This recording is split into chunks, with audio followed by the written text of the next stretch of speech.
What up, though, y'all? It's Chris. Appreciate you connecting with me while I'm out here on the run, getting things done. And I just want to talk about this Yella Breezy thing. And not very long, just a few minutes. It's a guy, a rapper.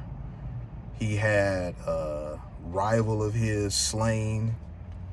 And I really avoided talking about this because it just really rubbed me the wrong way. But now I've seen the video of what happened, how they went about it. I'm not going to talk about that here. You can find the video for it easily on YouTube.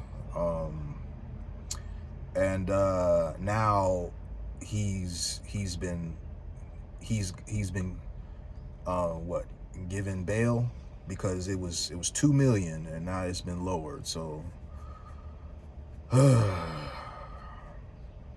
I don't know this young man. I never even heard of this young man. It's just the way he's moving that I find to be deeply disturbing.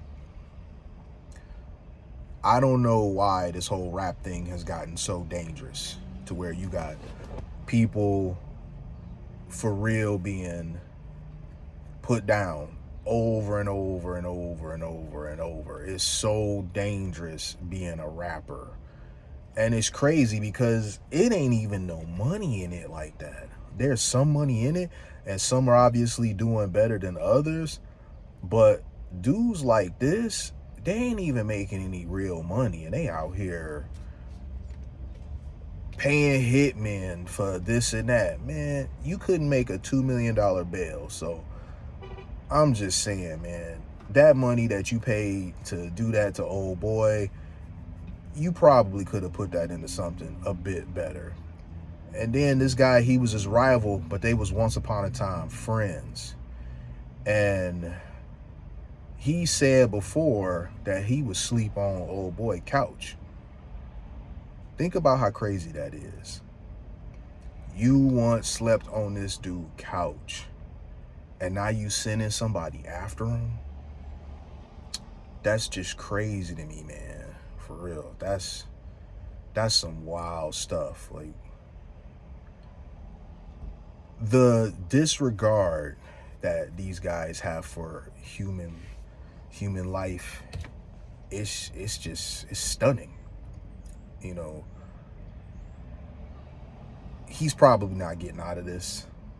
So the young man, I think it was what, Mo 3, he's gone. And more likely than not, he's gonna get life. Yella Breezy, he's gonna get life. His life is pretty much gone too. And why? Over some stuff that y'all likely could have worked out. Y'all was once homies. Maybe y'all could have worked this out. Or maybe y'all couldn't have. There's plenty of people that I don't fuck with, and I would never consider taking things that far. And I have the ability to. I grew up in a neighborhood where I saw a lot of stuff. I know people that did a lot of stuff, and I still have ways of getting in contact with those people, and they love me. I was the guy that everybody knew who I was, but they knew I wasn't, like gangster. One of my friends, he referred to me as Joe College, and that always stuck out to me because everybody figured I wasn't gonna be around long term. Everybody figured I was always gonna go further than the hood. So Joe College, that was what he always called me. And skip forward to now, I'm not there. I never want to go back there. I mean, I'm always gonna have love for where I came from, but it wasn't a good place. It wasn't nowhere that I'd want to go walking around today. I've been over near there. It's very much deteriorated. So I guess the point that I ultimately want to get to is the whole friend thing. Man, listen, you got to be very careful of who you let into your circle. You got to be very careful about who you divulge what information to.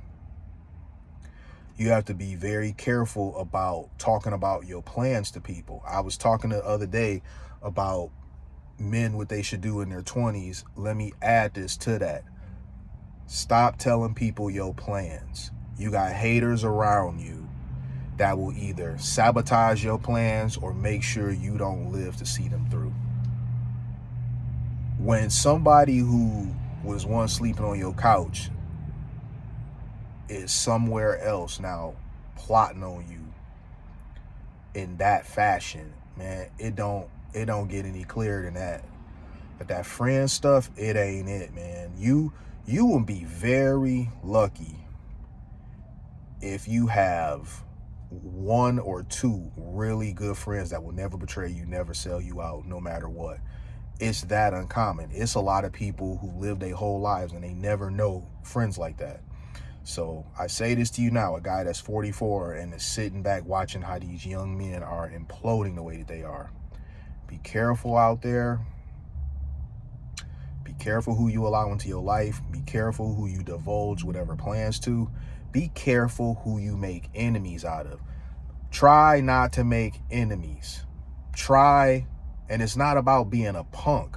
That's part of our problem. Everybody want to be tough. Everybody want to be gangster. It's not about being a punk. It's about you wanting to be around to see your kids grow up.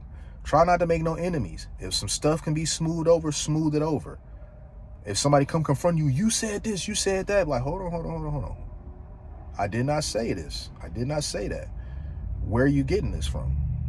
You know, like sometimes you got to just put the ego and pride aside so that you can live to see another day. It ain't about being tough. It ain't about being gangster. It ain't about that shit at all. Once upon a time, I thought it was, but I'm a lot older and wiser man now. That shit don't mean anything to me now, man.